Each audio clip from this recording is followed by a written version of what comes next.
Mitotaly raiky amin'ny telopolo amin'ny zato sy fito arivo sy valo alina sy efatretsy ireo kandida voasoratra anarana hiatrika ny fanadinana CEPE manerana ny nosy amin'ity taona ity.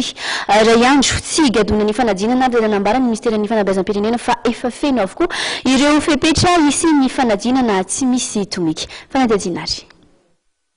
Vonina tanteraka ny ministeran'ny fanabeazam-pirenena amin'ny fiatriana ny fanadinam-panjakana voalohany CEPE izay ho tanterahana raha-pitso 12 Jolay 2024. Na dia nisy aza ny fahatarana teo amin'ny fanapariana ny taratasy-panadinana dia efa tonga avokoa eny anivon'ireo fobe-panadinana izany amin'izao, hono nambaran'ny ministry ny fanabeazam-pirenena, saingy nisy ny fepetra manokana napetraka tamin'ireo mpiadina dia ny tsy ampiasana goma mba tsy haharovitra ny taratasy-panadinana.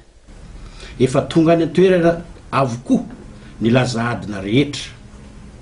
Efa vonona ny mpampianatra hiambina ny fanadinana, efa miandry izay avitan'ny fanadinana koa ny mpitsara dia hikatroka.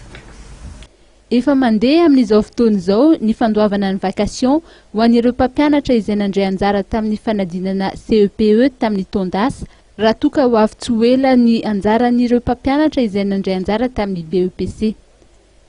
Mitotaly raika amby telopolo amin'ny zato sy fito arivo sy valo alina sy efatretsy ireo kandida voasoratra anarana hiatrika ny fanadinana CEPE amin'ity taona ity, ka ny 50 sy 300 sy 4 sy 2 alina amin'ireo dia avy eto amin'ny farim-piadidim-pampianarana Antananarivo.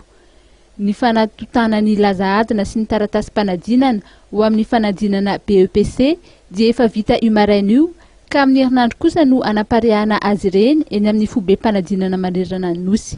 Ny 7 Jolay ka hatramin'ny voalohan'ny volana Aogositra ho avy izao no anatanterahana ny fanadinana an-tsoratra.